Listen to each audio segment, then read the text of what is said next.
Discovery. Moi je trouve que c'est un disque excellent. Je me rappelle avoir été complètement déstabilisé la première fois que je l'ai écouté. Et genre c'est Thomas qui me l'avait fait écouter une fois. J'avais fait un voyage avec lui, je m'étais retrouvé à New York avec lui, il l'avait, il venait de le masteriser, il en était hyper fier et moi j'avais vraiment l'impression d'être en présence de quelqu'un qui allait changer le cours du truc et qui faisait un disque super puissant.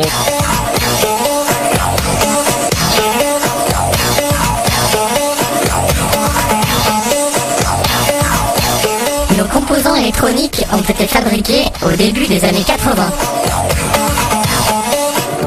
Discovery est un disque plus pop que Homework, un disque qui mélange rock, classique, disco house et qui sonne un peu années 80.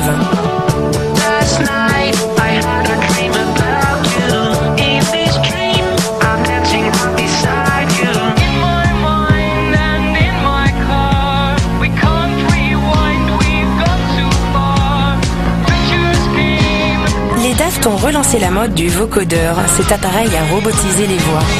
Et même le rap français avec le 113 s'y est mis. On était vraiment en studio, en plein album 113, et on cherchait un vocodeur. Et Mehdi, il a dit, pourquoi on n'apparaît pas Thomas? Il l'a appelé, 2 ans après, il était là. Thomas, il s'est installé, et puis il est resté toute l'après-midi, il a joué. Et ça s'est passé aussi simplement que ça, quoi.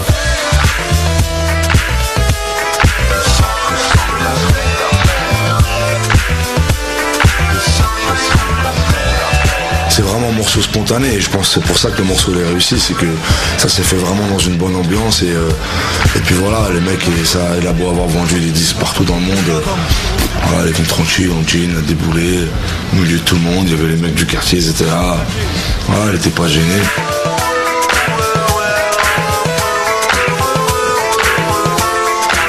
Ça nous a fait grave plaisir, surtout que on avait appris que les mecs ils avaient refusé de bosser avec genre Madonna ou je sais pas quel grand artiste et tout ça et tout. Et le mec il est arrivé simplement. Et de suite on peut dire que le 113 est plutôt chanceux, car les Daft ont été approchés par de nombreuses stars de la pop, mais aucune collaboration n'a vu le jour.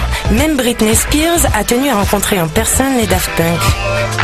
Elle est venue chez moi, avec Emmanuel, on a bu du coca. Elle était très simple. C'était peut-être une des rencontres les plus simples parmi toutes les rencontres qu'on a faites comme ça avec ces gens. Madonna, elle nous a contactés pour faire des remixes, je pense, des trucs comme ça. Et puis Janet Jackson, moi j'étais allé elle m'avait invité à aller la voir à New York. On a passé une après-midi ensemble. C'était très sympathique. On l'a compris, produire ou remixer Madonna et Janet Jackson n'est pas une priorité pour les Daft Punk. Aujourd'hui, c'est l'effet inverse qui se produit. C'est plutôt des artistes qui s'amusent à remixer les Daft Punk.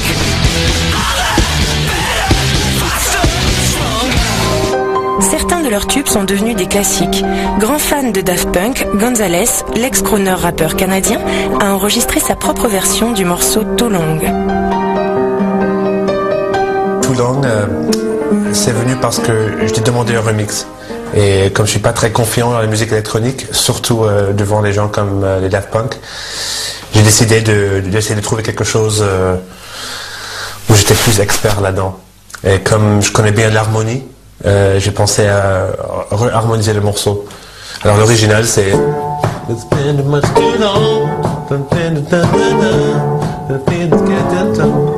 truc comme ça. Alors moi je l'ai mis de mineur en majeur pour faire que c'est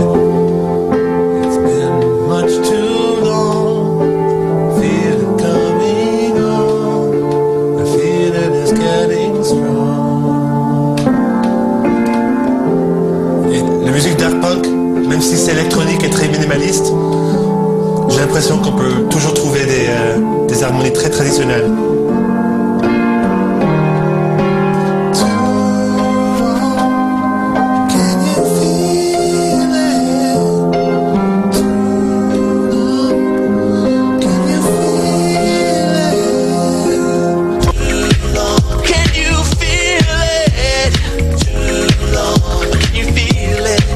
Dans quelques instants, deuxième partie d'MTV spécial Daft Punk.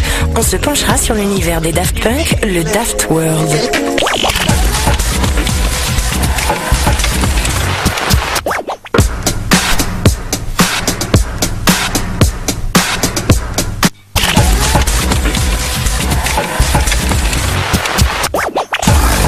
deuxième partie d'MTV spécial Daft Punk.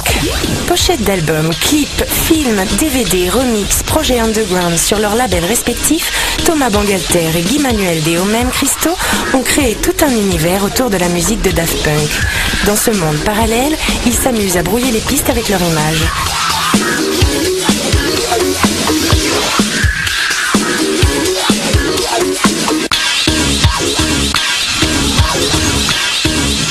Du coup, tout le monde se demande encore à quoi il ressemble vraiment. Thomas, c'est un grand noir d'1m90, super baraque. Et Guiman, en fait, c'est un petit blond, avec les yeux bleus, les cheveux longs, tout maigre. Donc ils vont bien, c'est un peu les Laurel et Hardy de la techno.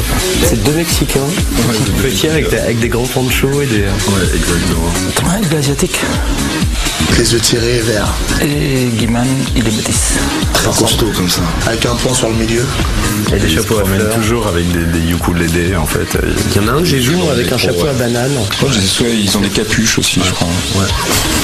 J'ai fait un concert à Élysée-Montmartre et il y avait quelqu'un devant moi avec un backpack qui était là vraiment pendant 20 minutes à la fin. Et j'ai dit, bon, est-ce que c'est lui? Est-ce que c'est lui? Je dis, ok, c'est lui. Je suis sûr que c'est lui. Les Daft Punk, tout le monde les a vus, mais au final, personne ne connaît leur vrai visage. Et pourtant, bien avant d'enfiler leur panoplie de robots, les Daft acceptent de faire quelques photos pour la presse. Mais il s'agit en fait d'images trafiquées, créées de toutes pièces dans leur studio Daft Arts. Ensuite, les Daft Punk mettent en scène un homme avec une tête de chien. La vidéo de Daft Punk devient culte. C'est Spike Jonze qui la réalise. C'est à lui qu'on doit le fameux clip Sabotage des Beastie Boys que les Daft adorent. Pour cette vidéo, tournée dans les rues de New York, les Daft Punk ont vu les choses en grand. On se croirait presque sur le tournage du Thriller.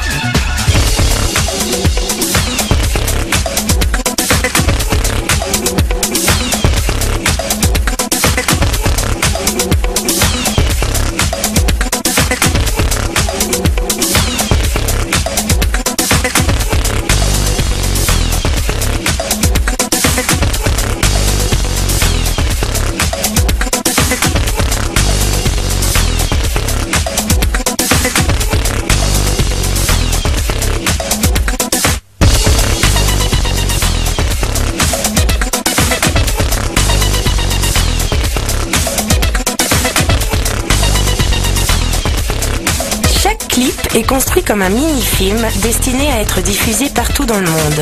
Pour Around the World, Thomas et Guiman utilisent pour la première fois des images de robots. Everybody knew about Daft Punk, but they never knew what these guys looked like, you know, so those images that they came up with, whether it's the dog mask or the animation or the Around the World video, you know, so I mean, I thought that was really clever.